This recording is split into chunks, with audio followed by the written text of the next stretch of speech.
Assalamualaikum warahmatullahi wabarakatuh. Kali ini kelompok kami akan mempresentasikan hasil materi 9, yaitu kepemimpinan dan pengambilan keputusan. Untuk kelompok kami, yang pertama Iqbal Imani Khairul Akbar NPM 6, lalu Prameswari Reksa Agami NPM 16, dan Aris Prabowo NPM 36. Oke, kita langsung masuk ke materinya.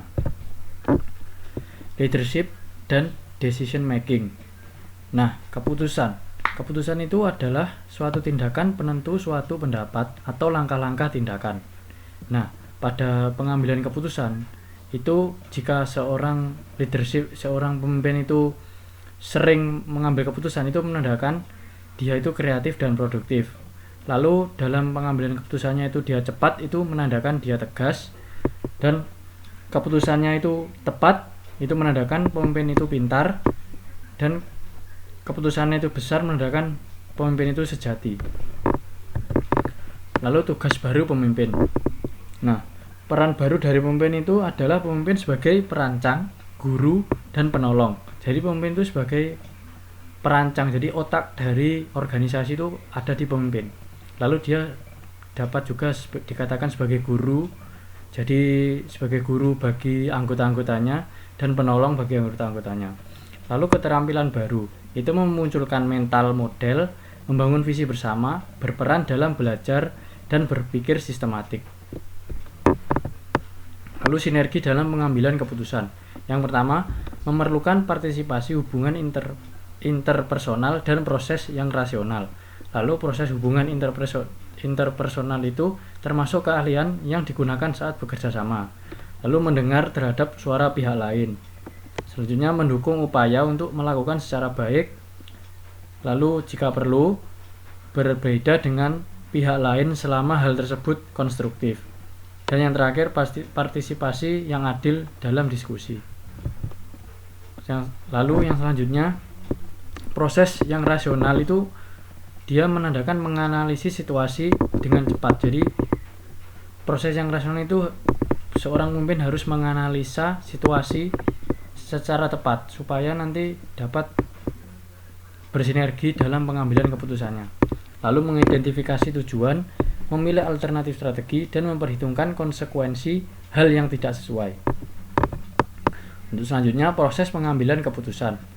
Nah, ini proses pengambilan keputusan ini ada 4 langkah, yaitu yang pertama identifikasi masalah. Jadi masalahnya itu diidentifikasi dulu, lalu mendefinisikan masalah, dan selanjutnya memformulasikan dan mengembangkan alternatif. Jadi untuk poin ketiga ini, apabila ada masalah ya, jadi dipecah-pecah dulu menjadi bagian yang kecil-kecil. Jadi kita melakukan divide and conquer.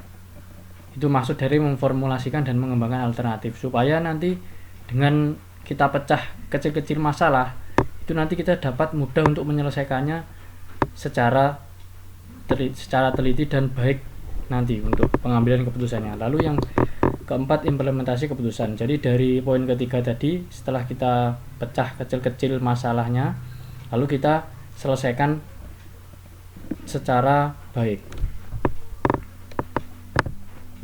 Nah, ini evaluasi keputusan menurut Sutopo 2010-153 tentang proses pembuatan keputusan, yaitu meliputi yang pertama, pengenalan dan perumusan masalah yang dihadapi dan hendak dipecahkan.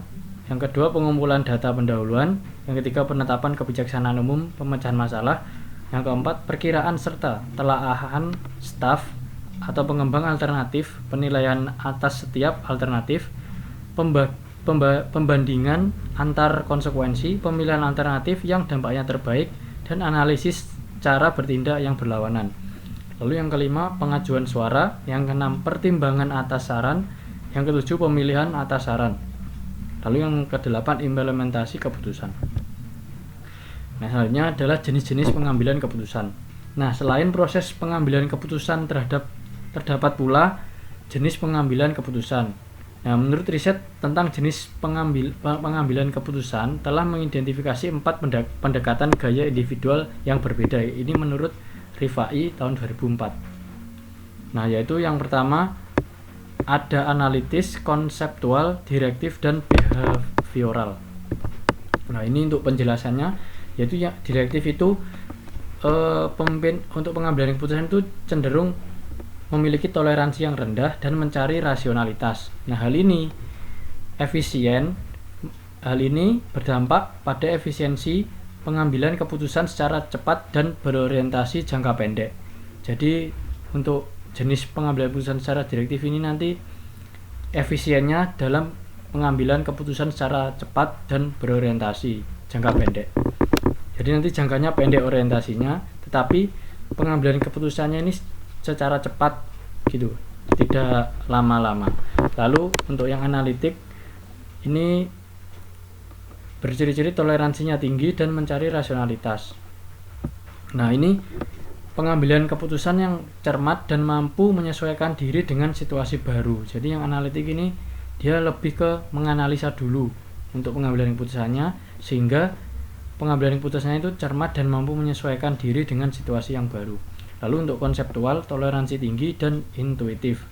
Nah, ini berorientasi jangka panjang, seringkali menekan solusi kreatif atas masalah.